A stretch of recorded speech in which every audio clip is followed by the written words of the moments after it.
Assalamualaikum warahmatullahi wabarakatuh. Kembali lagi di channel Istana Misteri. Untuk kisah yang akan saya bawakan kali ini yaitu sebuah kisah yang berjudul Pernikahan yang Melahirkan 301 Bayi. Dan sebelum kita lanjut ke ceritanya, tekan dulu tombol like video ini dan jangan lupa tekan juga tombol subscribe channel ini. Nyalakan juga lonceng notifikasinya agar tidak ketinggalan cerita-cerita baru dari channel ini. Dan seperti apa untuk kisah kali ini? Langsung saja kita masuk ke ceritanya.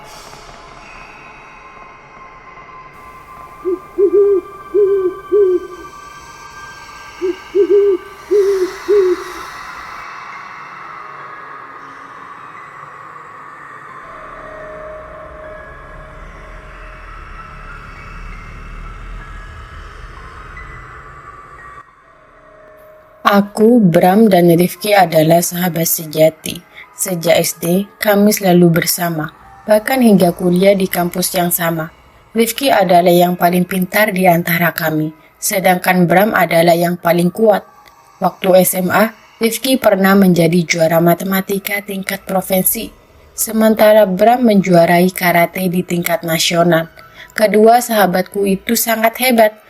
Aku sering merasa tertinggal oleh mereka dalam hal apapun, termasuk dalam urusan pernikahan. Sekarang umurku sudah 30 tahun, sementara Bram dan Rifki telah berumah tangga. Setahun belakangan ini, persahabatan kami benar-benar renggang. Kami jarang nongkrong lagi di warung pinggir jalan. Setiap kali kuajak mereka nongkrong, jawabannya pasti sibuk, dan akhirnya mereka selalu mengajukan pertanyaan yang membuatku kesal. Kapan sih kamu nikah? Kamu sudah tua tahu. Ayolah, jangan banyak pilih. Nikah itu enak kok. Pasti kalimat itu yang keluar dari mulut mereka. Bukannya aku tidak mau menikah, tapi sampai saat ini aku belum dipertemukan dengan wanita yang tepat. Siklus asmaraku dari dulu sangat monoton. Biasanya kalau aku suka sama perempuan, pasti perempuannya tidak menyukaiku. Dan kalaupun ada perempuan yang naksir padaku, entah kenapa, biasanya aku tidak suka sama perempuan itu. Begitu terus dari tahun ke tahun. Aku tidak pasif selama ini. Aku gencar mencari jodoh. Sayangnya, jodoh itu bukan perkara yang gampang. Aku mencari wanita yang bersifat baik, sebab bagaimanapun juga, sifat seseorang tidak akan bisa diubah karena itu adalah bawaan alaminya. Makanya, daripada menyesal di kemudian hari, lebih baik memilih dengan hati-hati. Pada hari Minggu pertengahan Agustus, aku datang ke acara pernikahan teman lamaku di Depok. Seperti biasanya, aku datang seorang diri. Sementara Bram dan Rifki datang bersama istri mereka. Setelah bersalaman dengan pengantin, aku pergi ke prasmanan dan mengambil makanan secukupnya. Ketika ingin bergabung dengan kedua sahabatku, kulihat meja mereka sudah penuh oleh teman-teman yang juga sudah berkeluarga. "Bejo, sini gabung, ambil kursi," Bram memanggilku. "Aku di sini saja, Bram," jawabku sambil menggelengkan kepala. Akhirnya aku duduk sendirian. Di samping mejaku ada sekelompok bapak-bapak yang sedang membicarakan soal jodoh. Aku tertarik mendengarkan percakapan mereka dan mulai menguping. Saya dengar di Panjandungan, ambu gak tanya. Salah satu dari mereka bertanya kepada kawannya. "Ya ampun, temanku kemarin mandi di sumur itu dan langsung dapat jodoh. Jodohnya cantik gak?" "Cantik banget coy." "Panjandungan itu di mana?" tanyaku dalam hati. Penasaran. Aku menggeserkan dudukku agar bisa mendengar percakapan mereka lebih jelas. "Datang saja ke sana, sumur Panjandungan ada di Banten. Akang mau poligami pun bisa," kata salah satu seorang dari mereka sambil tersenyum. Otakku mulai berpikir, apa salahnya dicoba? Siapa tahu sumur itu memang ampuh mendatangkan jodoh. Saat aku sedang termenung, tiba-tiba seorang wanita mendekat dan duduk di hadapanku. "Kamu ini siapa?" tanyaku bingung. "Aku ini cewek yang sudah lama naksir kamu, tapi kamu selalu menganggapku cuma sebagai teman, tidak lebih," jawabnya dengan nada sedikit kesal. "Kok kamu datang juga ini?" tanyaku kaget saat menyadari siapa yang duduk di depanku. "Ya aku kan mau ikut," jawabnya sambil mencerocos membuatku gugup. "Oh, aku gak tahu kamu mau datang juga," jawabku berusaha tetap tenang. Lalu aku bertanya, "Kamu mau kemana?" "Ke sumur Panyendungan," jawabnya dengan antusias. Rini terlihat kegirangan. Dari dulu, dia memang pingin diajak jalan-jalan. Tempat itu bisa disebut wisata, tapi tujuanku berbeda. "Rin, aku mau cari jodoh di sana," ucapku tegas. "Hah? Cari jodoh? Sejak kapan kamu percaya tahayul kayak gitu?" Rini mengerutkan dahinya, tampak bingung. "Coba aja, siapa tahu manjur," jawabku santai. Rini terdiam sejenak, lalu berkata, "Ya udah, kapan kita berangkat?" "Besok," jawabku cepat. "Kok mendadak banget?" tanya Rini terkejut.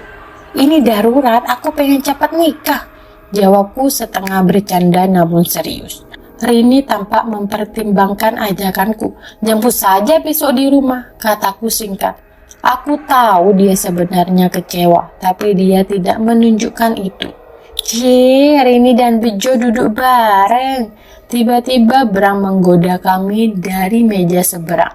"Kawin dong, ayo kawin," tambah Rifki ikut menggoda. "Hush, kalian kira kami ayam disuruh kawin?" jawabku membuat mereka tertawa. Keesokan paginya, aku menjemput Rini di rumahnya. Aku sudah mencari informasi tentang sumur Panyendungan di internet, dan aku yakin tidak akan nyasar. Kami berangkat naik kereta, dan setibanya di stasiun tujuan, perjalanan dilanjutkan dengan naik angkot menuju lokasi sumur. Setelah tiba di sebuah perkampungan, aku sempat bertanya kepada salah satu penduduk setempat tentang keberadaan sumur Panyendungan. Dia mengatakan bahwa jika aku mau ke sana, aku harus izin terlebih dahulu kepada kuncenya, yaitu Abah Maman. Kami pun dibawa oleh salah satu warga menuju rumah Abah Maman. Ternyata Abah Maman adalah orang yang sangat ramah. Dia dan istrinya menyambut kami dengan baik, menyuguhkan makanan ringan, dan membuatkan teh hangat. Abah Maman paham soal jodoh. Dia bilang bahwa jodoh kadang susah, kadang gampang. Banyak orang datang ke sumur itu untuk meminta didekatkan dengan jodohnya. Tapi Abah Maman mengingatkan, tidak semuanya manjur, ada juga yang gagal. Sementara itu, Rini hanya mendengarkan saja, tanpa banyak berkomentar. Hanya diam memperhatikan pembicaraan kami. Setelah mendengar jawaban Abah Maman, aku merasa bimbang. Berendam di sumur dingin ini sampai jam 5 pagi? Ini bukan hal yang biasa aku lakukan, apalagi di tempat yang begitu menyeramkan. Namun, aku juga teringat tujuan awal dari kesini, untuk menemukan jodoh. Mungkin ini adalah satu-satunya cara. "Baik, Bah, saya akan melakukannya," jawabku sambil menguatkan hati.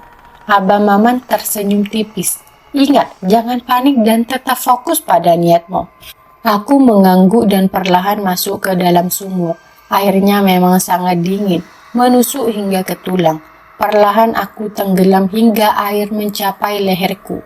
Malam terasa semakin panjang dengan hanya suara angin yang sesekali berdesir di antara pepohonan.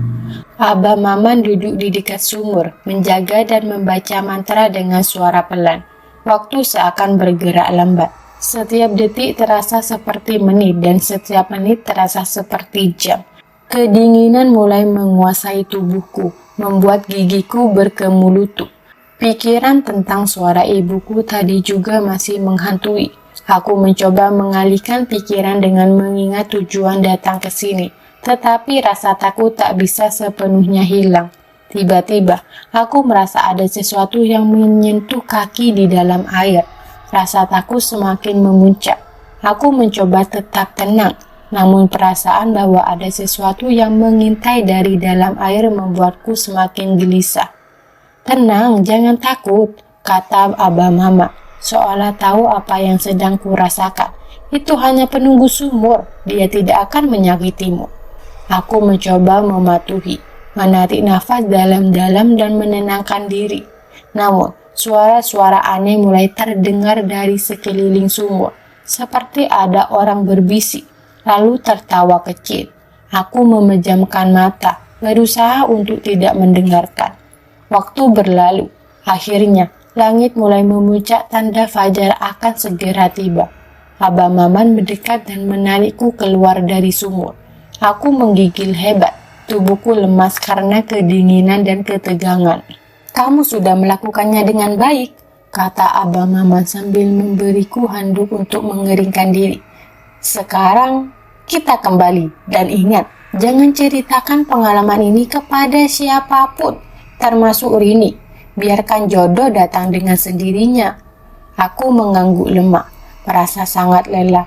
Kami kembali ke rumah Abah Maman, dan di sana Rini sudah bangun, menungguku dengan wajah penuh kekhawatiran. "Kamu baik-baik saja?" tanya Rini dengan nada cemas. "Iya, aku baik-baik saja," jawabku dengan senyum yang dipaksakan. Namun, di dalam hati, aku bertanya-tanya, apakah semua ini benar-benar akan membawa perubahan? Atau aku hanya bermain-main dengan hal-hal yang seharusnya tidak aku sentuh? Waktu akan menjawabnya. Aku benar-benar ketakutan. Tubuhku gemetar bukan hanya karena kedinginan air sumur, tetapi juga karena teror yang terus mengintai. Suara-suara itu, mereka terdengar begitu nyata, seolah-olah teman-temanku benar-benar ada di sana, berbicara dan tertawa di pinggir sumur. Tapi aku tahu, semua itu adalah tipu daya. Abah Maman sudah memperingatkan aku agar tidak terpengaruh. "Bejo, pulang nak," suara ibuku kembali terdengar, begitu jelas di telingaku. Rasanya hatiku ingin hancur mendengar suara itu. Tapi aku harus kuat. Ini semua hanya ilusi yang dibuat oleh makhluk-makhluk gaib untuk membuatku keluar dari sumur. Aku berusaha keras untuk tetap fokus, mengabaikan segala godaan yang muncul. Tangan berbulu kasar yang tadi meraba wajahku kini hilang entah kemana. Tetapi aku masih bisa merasakan kehadiran mereka di sekitarku. Angin dingin yang berhembus semakin memperburuk suasana, membuat bulu kudukku berdiri. Setiap kali aku merasa takut atau ragu, aku hanya memejamkan mata dan mengingat tujuan utamaku. Ini adalah ujian yang harus kujalani jika ingin mendapatkan jodoh, jika ingin mengakhiri kesendirian yang selama ini membayangi hidupku. Aku tidak tahu berapa lama lagi aku bisa bertahan. Waktu seakan berhenti dan rasa dingin semakin menggerogoti tubuhku. Namun, aku tahu bahwa menyerah bukanlah pilihan. Aku terus menguatkan diri, mengabaikan setiap suara, setiap sentuhan dan setiap gangguan yang datang. Hingga akhirnya, perlahan tapi pasti, langit di atas mulai memuncak. Fajar akan segera tiba. Suara-suara aneh itu mulai menghilang, digantikan oleh keheningan pagi yang damai. Aku tahu bahwa aku sudah hampir berhasil. Aku hanya perlu bertahan sedikit lagi. Ketika akhirnya Abah Maman datang kembali ke sumur, aku merasa lega bukan main. Dia membantuku keluar dari sumur dan memberikan kain untuk menutupi tubuhku yang menggigil. "Kamu berhasil, Bejo," ucapnya dengan senyum tipis. "Kamu kuat dan itu pertanda baik." Aku hanya bisa mengangguk lemah, terlalu lelah untuk berkata-kata. Di dalam hatiku, aku berharap semua ini memang benar-benar akan membawa perubahan yang kuharapkan. Tapi apapun hasilnya, malam ini akan selalu terpatri dalam ingatanku sebagai malam yang paling menakutkan dalam hidupku. Saat aku melihat wanita berkerudung merah itu, hatiku berdegup kencang. Wajahnya tidak terlihat jelas karena punggungnya menghadap ke arahku, tapi sesuatu di dalam diriku mengatakan bahwa dia adalah wanita dari mimpiku. Aku tidak bisa melepaskan pandangan darinya, seolah-olah seluruh dunia di sekitarku menghilang, hanya tersisa aku dan wanita berkerudung merah itu. Aku berdiri hampir tanpa sadar dan mulai melangkah mendekatinya. Setiap langkah terasa berat, seakan-akan ada kekuatan tak terlihat yang menahanku. Namun, tekadku untuk mengetahui kebenaran terlalu kuat untuk diabaikan. Wanita itu sedang berbicara dengan penjual nasi goreng. Suaranya lembut namun jelas terdengar. Aku merasa bahwa aku harus berbicara dengannya, tapi kata-kata seakan lenyap dari pikiranku. Aku berdiri tak jauh darinya, jantungku berdetak semakin kencang. Dia berbalik untuk pergi, dan saat itulah wajahnya terlihat. Itu benar-benar dia, wanita dari mimpiku, Novi. Senyum manisnya, lesung pipi di pipi kirinya, semuanya persis seperti dalam mimpiku. Namun, sebelum aku mendekati lebih jauh, dia sudah mulai berjalan menjauh. Aku tidak bisa membiarkan kesempatan ini hilang begitu saja. Dengan langkah cepat, aku mengejarnya. "Maaf, Mbak," panggilku dengan suara yang sedikit tergesa-gesa. Dia berhenti dan menoleh, menatapku dengan mata yang penuh tanda tanya. "Iya, ada apa, Mas?" tanyanya dengan senyum ramai yang membuat jantungku semakin berdebar. Aku terdiam sejenak, berusaha mengumpulkan kata-kata yang berserakan di benakku. Saya merasa pernah bertemu dengan Anda, ucapku akhirnya, meskipun aku tahu bahwa ini terdengar sangat aneh. Novi tersenyum kecil, lesung pipinya semakin terlihat. "Mungkin kita pernah bertemu di suatu tempat, tapi saya tidak ingat," jawabnya dengan lembut. Aku tahu ini adalah kesempatan yang tidak boleh aku sia-siakan. Mungkin ini terdengar gila, tapi saya sering melihat Anda dalam mimpi saya. Mimpi itu membawa saya ke tempat ini, dan sekarang saya bertemu dengan Anda di sini. Apakah Anda percaya pada hal seperti itu? Wajahnya menunjukkan keheranan, tapi dia tidak segera pergi. Malah dia terlihat tertarik. "Mimpi? Apa yang Anda mimpikan tentang saya?" Aku menceritakan kepadanya tentang mimpi yang berulang kali datang, tentang pasar malam di pesisir pantai ini, dan tentang dirinya. Dia mendengarkan dengan seksama, tidak sekalipun memotong ceritaku. Setelah aku selesai, dia terdiam sejenak, lalu tersenyum lagi. "Itu cerita yang luar biasa, Mas. Saya tidak tahu apakah ini kebetulan atau takdir. Tapi ada satu hal yang pasti, kita dipertemukan di sini malam ini." Malam itu kami berbicara panjang lebar, menghabiskan waktu di pasar malam yang mulai sepi. Novi ternyata adalah seorang guru yang sedang berlibur ke Pandeglang. Dia merasa ada sesuatu yang istimewa tentang pertemuan kami, sama seperti yang kurasakan. Takdir atau kebetulan aku tidak tahu. Yang jelas malam itu adalah awal dari sesuatu yang baru, sesuatu yang lebih dari sekedar mimpi. Aku kembali ke dalam rumah dengan rasa campur aduk kagum dan cemas. Ternyata Novi memiliki kemampuan yang selama ini tidak ku ketahui, dan aku tidak tahu bagaimana harus merespon hal ini. Saat kami duduk di ruang tamu, suasana di sekitar kami terasa tegang. Novi terlihat gelisah dan tidak nyaman, namun dia tetap berusaha tenang. "Jadi selama ini kamu memang bisa melihat makhluk halus?" tanyaku mencoba menenangkan diri. Novi mengangguk pelan. "Iya, Mas, sebenarnya ini bukan sesuatu yang aku sukai atau banggakan. Aku berusaha untuk tidak mengganggu orang lain dengan kemampuan ini, tapi terkadang mereka datang sendiri dan meminta pertolongan. Aku merasa sulit untuk menerima kenyataan ini. Semua yang kukenal tentang Novi seakan terguncang oleh informasi baru ini. Kenapa kamu tidak bilang dari awal? Aku mungkin bisa membantu atau setidaknya memahami situasinya." Novi menghela nafas panjang. "Aku takut kamu akan menjauh dariku jika mengetahui hal ini. Aku tidak ingin merusak hubungan kita dengan sesuatu yang tidak biasa ini." "Ini tidak merusak hubungan kita, Novi. Aku hanya ingin mengerti dan mendukungmu. Apakah ada hal yang lain yang perlu aku ketahui?" tanyaku dengan penuh perhatian. Novi mengangguk dan mulai bercerita. "Kadang-kadang makhluk halus ini datang dengan berbagai tujuan. Ada yang ingin mencari perdamaian, ada juga yang tidak puas dengan kehidupan mereka. Malam tadi, pocong yang datang ingin meminta bantuan untuk mengurus urusan yang belum selesai. Aku berhasil mengusirnya, tapi mungkin dia akan kembali." Aku merasa cemas. "Jadi ada kemungkinan dia akan kembali?" "Ya bisa saja," jawab Novi. Namun, aku akan berusaha sebaik mungkin untuk menjaga agar tidak mengganggu kehidupan kita. Keesokan harinya, aku dan Novi memutuskan untuk mencari cara agar kehidupan kami lebih nyaman. Kami mencari bantuan dari seorang paranormal yang dikenal baik di komunitas kami. Dengan bantuan dari paranormal tersebut, kami mencoba melakukan beberapa ritual pembersihan dan perlindungan untuk rumah kami. Selama proses tersebut, kami belajar banyak tentang cara menghadapi makhluk halus dan menjaga energi rumah agar tetap positif.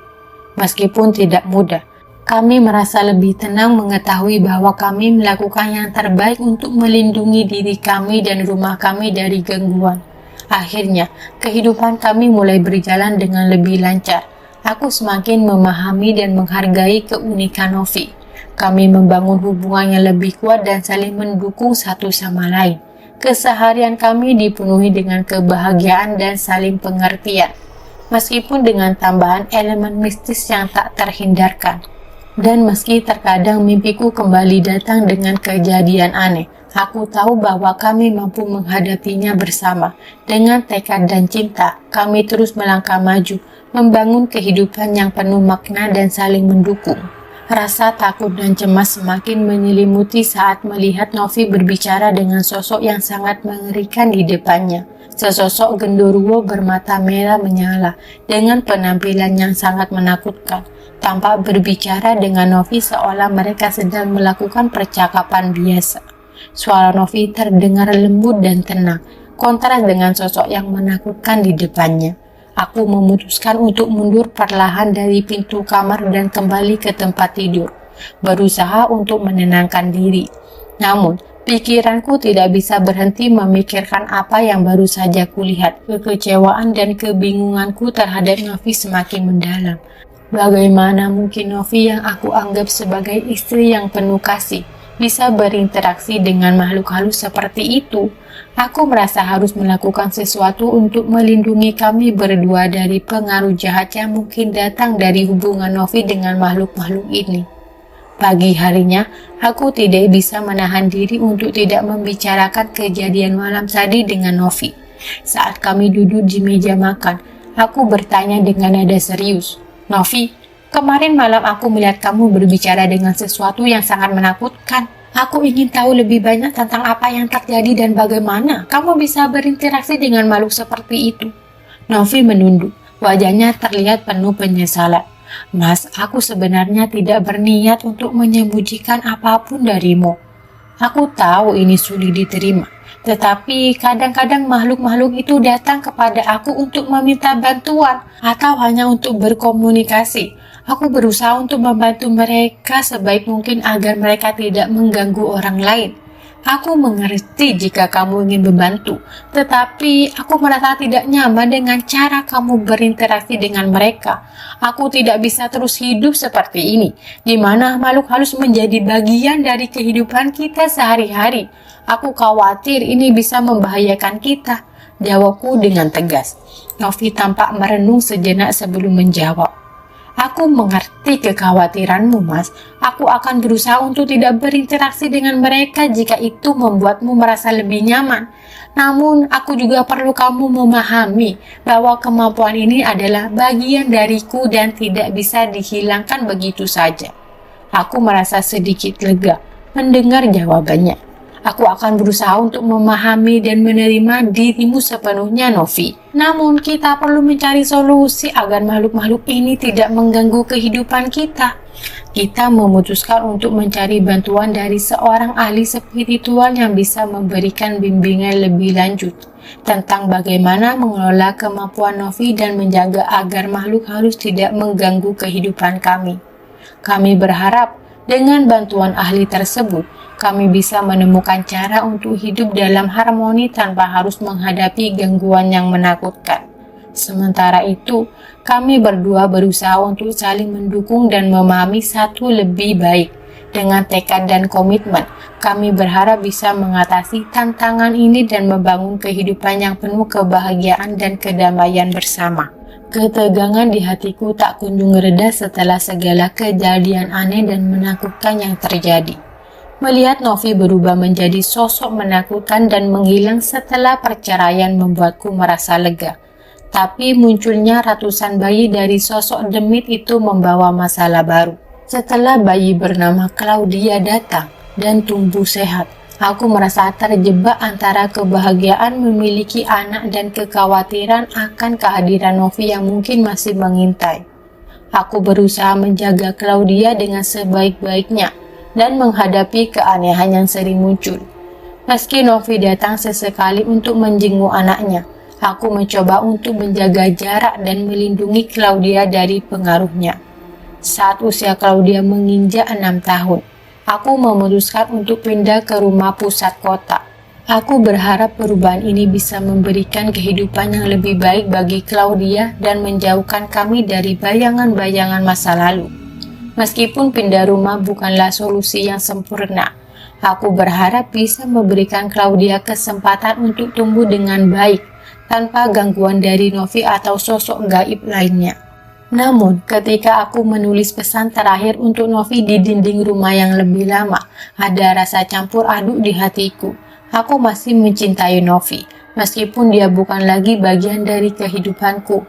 Pesan itu adalah bentuk penutup dari bab kehidupan yang penuh konflik ini, dan harapan agar Claudia bisa tumbuh sebagai manusia seutuhnya, tanpa gangguan dari masa lalu. Kini aku dan Claudia memulai kehidupan baru di rumah baru, berharap bisa menemukan kebahagiaan dan kedamaian. Aku juga berharap Novi dan sosok gaib yang mengikuti tidak akan mengganggu kami lagi.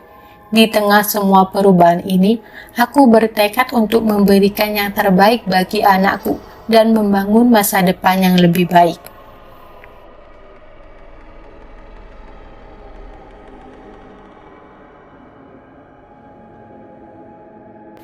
Baik teman-teman, sekian untuk kisah kali ini.